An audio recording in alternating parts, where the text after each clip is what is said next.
Morning, Brian. Great seeing you, man. Good morning, Jim. Great to be on here with you. Yeah, absolutely. So I think obviously you're very familiar with our series with our aha moments. About a couple years ago, you did your very first one, and now you're back for your second, aha. And excited to have you. And I always like telling our story of our relationship. It's been quite a amazing journey. I'll call it, of how much that a person that you can be so close with, who lives in Florida, to a guy that lives in Little Arizona, and to have a relationship for as long as we have. So it's been great. Thank you. Absolutely. I think it's been a bit of a real world experiment, right? To see how we both like following trending technology. I think we were pretty early on video conferencing and things like that. And today everybody video conferences, but even 15, 16 years ago, it was a little bit more rare, I think. Yeah. I remember when you were like always the first one, like, I bought this Apple product and then this Apple product, and tell me more. And then you did the big one. Yeah, I bought a Model X Tesla. I'm like, okay, I don't like you anymore. Yeah, I don't like you at all anymore. So we obviously led to our relationship growing. Now, we met when you were 23, right? Yeah, 23, early 20s, give or take.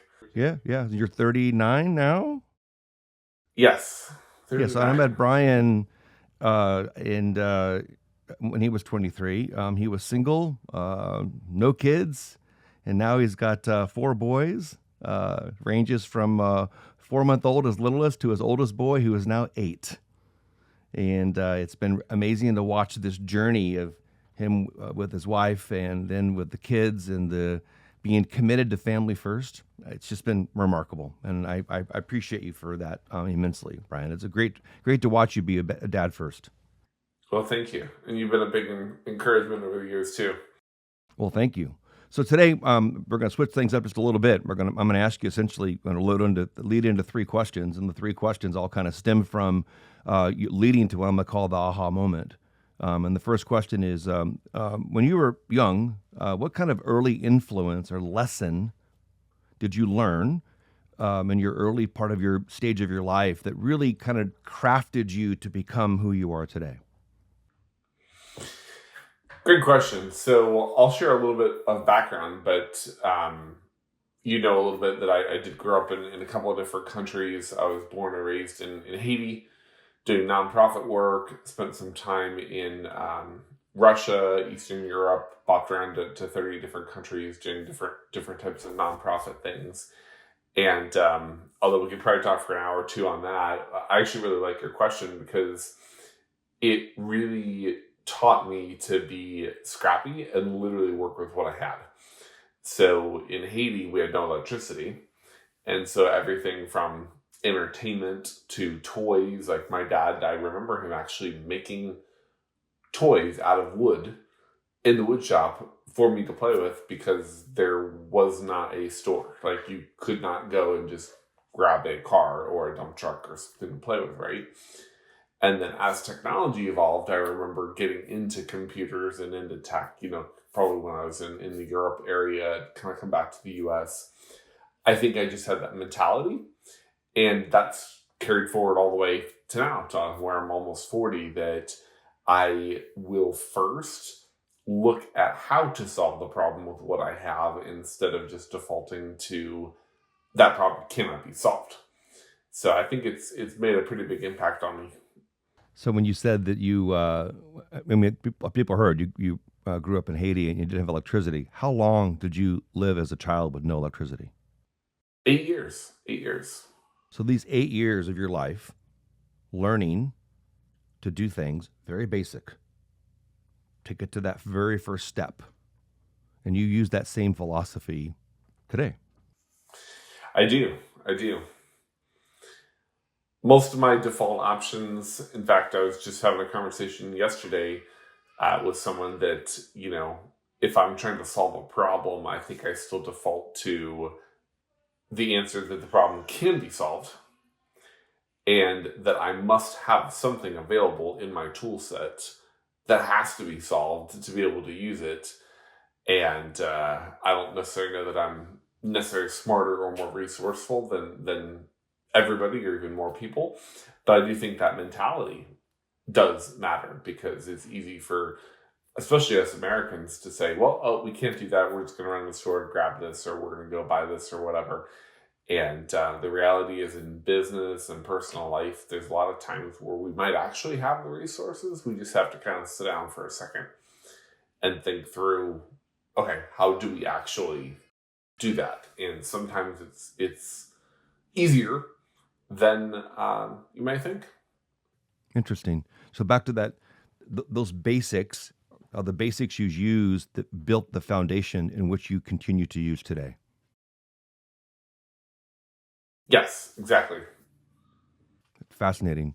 And then after getting your foot into and establishing yourself, as a leader, and you're probably saying now at 39, well, when am I actually consider myself as a leader? When does that actually happen? When do I actually say that I'm a leader, as opposed to having this entire journey and then realizing, oh, shit, I'm 40 or I'm 50 or, I'm 60.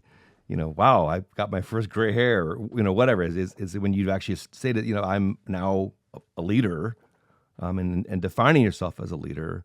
I'm curious when that happened, and that moment where you really felt as though mentally that your work became like really impactful.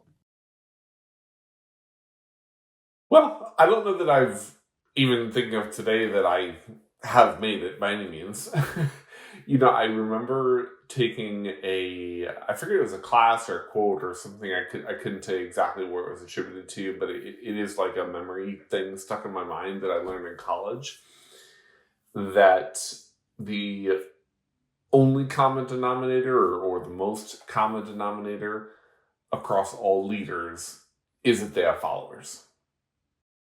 And that really rocked my boat when I was in the college years, when I realized that a leader is not necessarily defined by something that maybe I used to think it was, in terms of a title, fame, money, Fortune 1000 lists, etc. Many of the things that we could peg that to, but more from the standpoint that leaders have followers. And frankly, even just thinking of our relationship, that, in some ways, you were following me with my play into technology. Like, hey, this is my first iPad, and you're like watching Brian, like, what's this iPad thing? What's this iPad thing? And then like you try an iPad, right? And that probably gave me encouragement of where I don't have anywhere near the expertise that you have. I didn't have the reputation, the experience, which is why I'm learning from you. But even in my 20s, I was like, wow, okay, Jim's really encouraging me, because it's okay for me to have a certain thing and lean into that and be encouraged and share that with the world and share that with others. And I think partly thanks to you, I've been able to propagate that and encourage that to other people. Hey, I might be a moron in every other area, but hey, I'm working with this right now. I'll share what I know, So you say being able to follow, and as you were saying that, I've never heard you say that word before in my life. And me following you and learning technology, and you're humble, Brian, and I think I appreciate the humbleness. And so, if you remember back, you bought me my very first iPad. I think I did, actually. Yeah, it was early on. You bought me you remember back, you bought me my very first iPad. You remember back, you bought me my very first monitor, Apple monitor. Oh, is that remember right? Back, that's correct. Remember back, you bought me my very first Series 1 Apple Watch.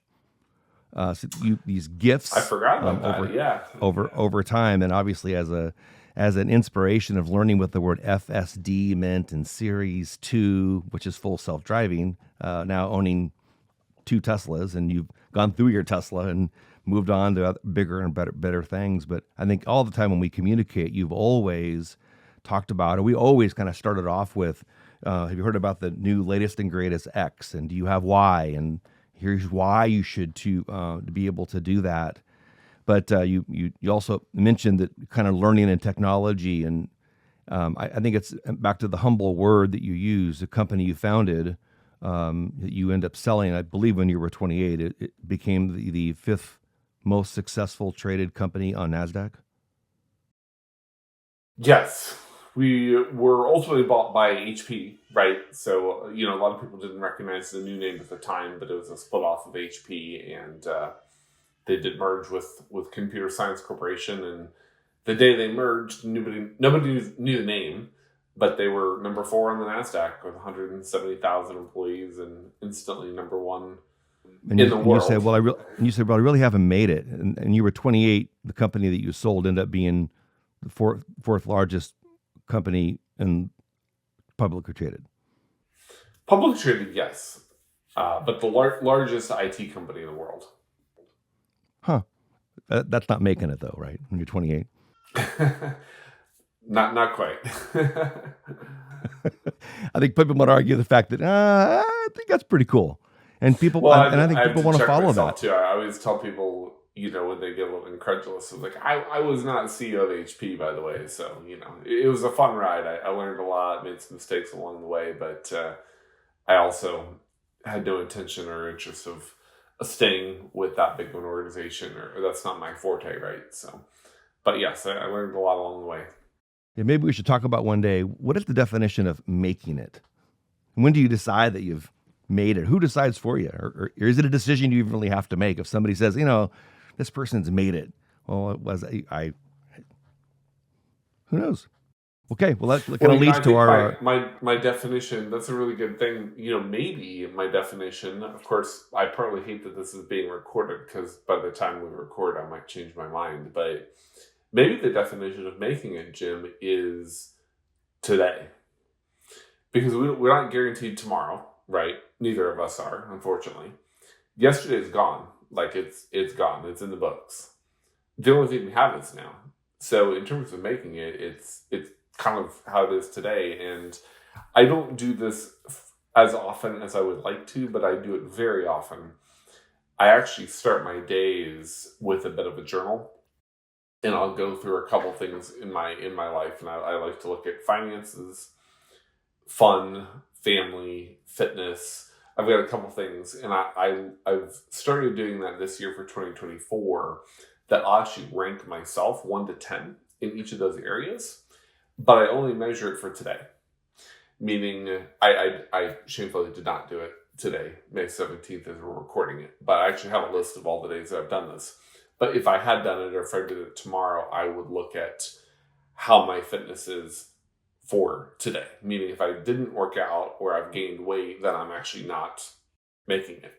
But if I got up early and I kicked it in the butt and I did a 30-minute hardcore workout, like today, I made it. I'm starting my day today healthy and fit, right?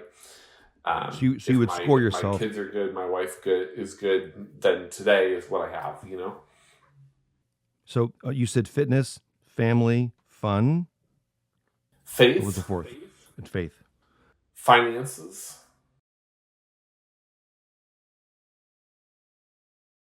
And fitness, family, fun, family, and finances. So the 5 F's. And you rate those every single day on a scale of 1 to 10. You try to. Yes, I try to. Now, can you ever get a 10? You ever give yourself a 10? I do. Awesome. Because part of the purpose is, for me personally, it's motivation. It's not that I can't compare myself to somebody else, right? I mean, I can, but the reality is there's always somebody better. There's already 1,000, probably 39-year-olds that have woken up and worked out for an hour, and I only worked out for 30 minutes. But I worked out for 30 minutes. You know what I mean? So I think that's kind of been my approach for that reason. That it may not be the right thing to do, or it may not be for everybody. Food. Food is the 6th one, Jim. So you do have 6. So food, I've learned, especially as I'm getting in my old age, here is that wait, whoa. I could be your father. Easy, Tiger. So starting off the day like healthy makes a difference for me. I've heard that from a number of health nutritionists that if you start your day with a donut, it's all downhill, right? Let's be honest. Like if you have the donut, why not have sugar in your coffee? And then why Or not start have your day pizza for dinner? with a Yeah, something different. Sure. exactly. But if you start your day with healthy with good food, it's a whole lot easier for me personally to say no to the cookie at lunch and the ice cream at dinner because, like, hey, I've done it. So I don't know. Maybe that's my working thought is that we should measure whether we've made it or not based on today, rather than some other or arbitrary point in time where you then attempt to coast off of it, right? Well, I'm going to call that profound. Do you rank them as far as which ones you do first, second, third, or they're just arbitrary? Not one's more important than the other, not one is least important than the other. Just we. If I thought about it, I think I'd probably say there is a ranking to it. I got the idea from somebody else, and I've kind of adapted it, but I do it as a circle. So it doesn't matter for what I do. I just write out all success, kind of like a spider web. So, and I've been doing that for a little while. And it's going to tie into the big question for the podcast today. It is, yes. I'm gonna call that the that big aha moment. What happened?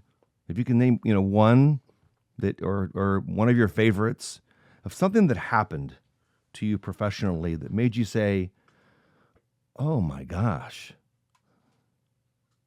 I like you." It leaves you speechless. Sure. So I think I may have even shared this just when we're chatting, but one of the big things when I was growing my tech cloud company, the ultimate aha, and I'll kind of spoil it for everybody, was ultimately less is more at the very simplest level. And I think you coached and encouraged me a lot along the way. But we were a couple of years into the company. I think we'd hit 6-7 figures prior at that point. And as a tech business, we were doing everything for everybody in general. In fact, I meet a lot of founders still today, right? One of the biggest Achilles heel, in my opinion, of somebody who is talented is that they could do everything. And the reality is you should not do everything, and certainly shouldn't do everything simultaneously. And that was my dilemma is we were doing everything for everybody with technology, and we did everything from answering questions about BlackBerries and emails to video conferencing with very little regard to how profitable it was or how good we were at it or the relevance to the customer. And we were doing it all in the name of customer service. We kind of took the approach of maybe like more of a hotel, like where the answer is never no, right? Like we'll get it done. And the reality is you can't scale a business like that. Maybe you can scale your have really great bellman experience at a hotel, but you can't scale a business because inherently as a founder, you're going to be the best in that business for a while, probably 10 years. You're going to be the number one salesperson, the number one marketer, the number one producer, and you're going to have the best feel of the finances for a period of time, right? I would submit at least 3, 5, and maybe even 10 years. So as a founder, you then have to start repeating yourself. You start having to reproduce yourself. And the first thing that I do when I coach founders now is to break that down and break down the components of what you do into smaller amounts so that they can then be reproduced at a high quality level. And that was what I think I figured out as my aha moment, was that doing everything for everybody was actually a disservice because I couldn't hire a new person, add them to my team, train them on everything in the world, expect them to have a good job, enjoy their job, even be good at it. Like it just wouldn't be possible, right? And so we started doing less is more, and it could be a much longer story. Part of it came with my dad just sitting me down and saying, "Hey Brian, like why are you fixing BlackBerries when you've got this data center that generates like infinitely more money than a BlackBerry? Let's say the customer is like $10 versus $10,000, right? Like it's just a big, big difference. And when we started doing less is more and just focusing on a specific niche, which in our scenario was financial accounting software in the Microsoft arena, we actually realized we could do a better job. And that's actually how we provided better customer service. I could scale the company better. We could train better. We had less stress, shorter support tickets, shorter sales cycle, better marketing, you name it. And that was really my big aha moment, is that sometimes, and maybe many times, less is more. So the term less is more to any business leader, I think instantly you think negative. How in the world would less be more? And it reminds me of actually two things, and hopefully this will spunk a chuckle. I flew in an airplane, I don't know, a few years back, and I sat next to the buyer for Costco. The buyer. He buys everything. And I said, what's the biggest problem you have? And he goes, well, we decided to buy a new product from somebody, and 90% of the time they fail because they can't meet the supply based upon the demand. Yep. So we want 70,000. Sure, we'll give you 70,000. Meat producing 70,000 or whatever that is. It's not going to happen. So back to the adage of, you think the greatest moment ever is Costco brought in our product, and therefore we killed it with it. And your failure point is that your quality goes to zero because quantity goes up. Just because quantity's increased doesn't mean your quality's any better. So back to your adage of less is more, which also then reminds me, I don't know how long ago it was, but I'm going to call it one of my aha moments for you. And we talk about this very frequently. So for the last, 15, 16 years, you and I have met fairly religiously every single month, right? Yes. And 100% of the time, not in person. For the most part, we see each other occasionally, but it's all via technology. Right. And then I remember the day that I came up with the letters BDN. Yes. BDN, Brian does nothing. Right. Which, less is more. That's right. And it's infiltrated my psychology. Now, my wife even says that to me. She's like, well, BDN, right? What does Jim tell you? I'm like, you're right. I forgot. That's fantastic, Brian. Thank you for sharing. I think we can wrap our head around what is less is more to individuals, and trying to be everything to everybody all the time, it's tiring. It's okay to say no. It is. It's okay. Yeah. It is. Well, the thing now, Jim, is, especially even since we did the last podcast together, I think now that aha moment is now something that I actually look for. I think I've hit that again with Avery, just as a growth agency, even again this spring. I think other ventures I've been part of, I've got similar aha moments. And as you know, just from being in the journey with me, sometimes it's hard to find what that is, right? Like sometimes you have to cast your fishing net in a couple of different holes to find where the fish are biting, or you have to, explore more, or you have to open up your marketing, whatever, to find out where people are engaging. But now I think my mentality has changed because of that experience, that I'm actually looking for that aha moment.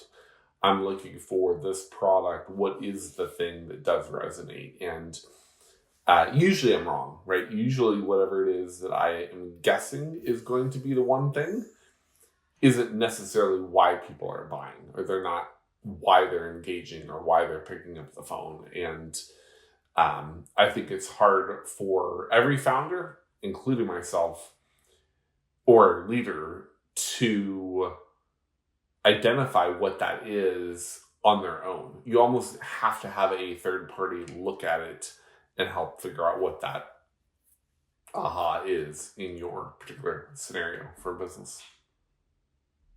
Hey, Brian, thank you very much. I think this has been very moving for me.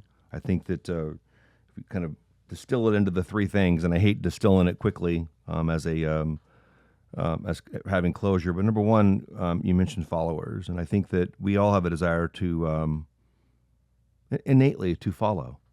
We love following people that we admire, and I admire you. I admire you because you've enabled me to learn about technology and learn that you can really genuinely put family first. So I will tell you that in the last 8 years, at least, I think every single time we've had our call, every single time for the most part, you've been with your children. Mm-hmm. You've made coffee because we have our calls very early in the morning. So me following you, you're like, whoa, whoa, whoa, whoa, whoa. I'm supposed to follow you, Jim. That's not true. I think that we can. It's common. We have the ability to watch people in our lives and be able to follow them when they give you certain pieces of advice that are profound, and you follow that and you listen to it and you embrace it. You just don't say it as words. The number two, your 6 F's, which is in family, fun, fitness, faith, finance, and food. And every single day, so family, fun, finance, faith, fitness, and food. So, I'm sorry, I think I got them right. Do it again. Family, fun, fitness, faith, finances, and food. And it's a circle, so there's not really one that's more important than the other. And every single day you try to rate them from a scale of 1 to 10. So what I might challenge folks, and we've been doing this now for years, and this was designed back in the day at Honeywell. Instead of using the adage of on a scale of 1 to 10, you use the scale of 1 to 10, but you only can use 4 numbers, which is 1, 3, 7, and 9. 1, 3, 7, and 9, because you say you can't do a 5. It's got to be either above average or below average. And a 9, always room for improvement because it is on a scale of 1 to 10. So that'd be one thing I might encourage you to do. And lastly, this whole less is more. What? I'm sorry? Yeah, that'd probably be a better way to systematize it. And by the way, I can't really take credit for that. I'm pretty sure I've met at least 2 or 3 people that do something similar to that. In fact, I was with somebody this Brian, week. No. Take credit, man. Take credit. You invented it. No. Give credit where credit's due. Everything's validated now with Google and AI and this, that, and the other. So, yeah, yes, everything. You're like, whoa. I got to fact check that. I'm like, you know what? Exactly. Why are you bothering me with facts, details, or numbers that are accurate? Why are you running a good story? Why run a good story with facts, right? Right. So the less is more. I instantly thought of BDN, and I'm not sure if you would equate the two. Would you? I think so. Yeah, I would. That Brian does nothing. Since Brian gives incredible advice, input. When you go into a business, and I've seen you do this remarkably dozens of times, you spend a full day with a business, one full day. At the end of that day, you come back with a report and give them this outline of what they need to do with the organization and go through with them after listening to them for one full day. And then now they have to execute. So you give them this incredible strategic advice, and then they implement, and your outcome of that has been incredible. And it's been fun to watch, especially if people that I've referred to you that you've done that with, then go back to them and they come back to me and they say, oh my God. And it wasn't you like told them something so profound that they've never done before. It was kind of, it was distilling your ability to go back to the foundation, right? Keeping it, right. Distilling it down to having no electricity, right? Right. Thank you, Brian. Absolutely. This has been great. My pleasure. Appreciate and by having the way, you. Just for anybody listening in, I think the background for BDN in my particular scenario was that my risk was jumping into something that wasn't in my lane. Right, that was kind of where we came up with that. So anybody listening in, tuning in, in that particular scenario, the encouragement was for you reminding me that just because I could maybe try to get my hands dirty and solve that particular problem. It really wasn't the highest and best use of my time. It wasn't my skill set, it wasn't my forte. And so the BDN became an acronym of just, hey, Brian, stay in your lane more than anything. Fair. I would agree. Completely agree. Because you get excited about something. I'm like, Brian, why are you doing that? I mean, let teach him to fish, and then give him the pole. Don't keep casting for him, and let that evolution happen. So, again, thank you very much. Thanks for clarifying. I appreciate it. Great having you again, and I'll see you. I'll see you soon, my friend. Fantastic. Enjoy my best to you and your wife and your kids, my friend. Very good. Thank you. See ya. Take care. See ya. Bye. Hey, and if you want to learn more about Brian and what he's done, obviously I'm happy to talk with you about the opportunities that he's provided me and the people that I've introduced him to, which has been absolutely just shy of incredible. But if you go to brians360.com, you can sign up and he'll chat with you, spend some time with you. My advice to you, though, is that if you're going to do that and you spend time with him, come with questions, come prepared, because watch out. You're going to leave your conversation with Brian and be transformed, like I have been. Hey, it was great having Brian today on Business Ahas, and it was nice after knowing somebody for now 16 years. Him saying something to me today was profound again. I mean, I had no idea what he was going to say today. I had no idea he was going to talk about following or being followed, and how much I admire him. And probably at times he has no idea how much I respect him for not only providing me knowledge base of learning about technology and, again, these things that he bought me. I mean, how many times you get to say somebody bought you your first computer, and somebody that you coach buys you a computer, my first iPad, and my first Apple monitor and my first Apple Watch, because how much he believes in in technology. But he always said to me that technology is you driving the technology, not allowing it to drive you. And so he taught me that, and he's kind of instilled it into me. But appreciate you listening today and having Brian with us, and then leading to his 6 Fs, and then finishing out with I think the most profound thing of less is more. And being able to really wrap your head around about what less is more is. So continue to watch our episodes. It's great having people loving what we do and listening to these great stories. Hopefully you see them as being genuine, because they are, making a difference every single day. Really appreciate you watching our Business Ahas. I actually got a text message the other day from a buddy of mine. He goes, "Hey, I've been driving to work back and forth, and I actually watched every single one of your aha moments." I'm like, "Dude, that's like hours of watching." He goes, "Yeah, I listened to them in the car." And he goes, "They were fantastic." Yeah, so you can watch them anywhere, on Spotify, on YouTube, and at boarddeveloper.com. And it means a lot. And it means a lot if you share back with me about how they made you feel, and did it do something for you? And did you think about things differently? Did you become more introspective? Did it create your aha moment? And if it did, let me know. Maybe I'll have you on the show. Could be live even, right? Okay, take care.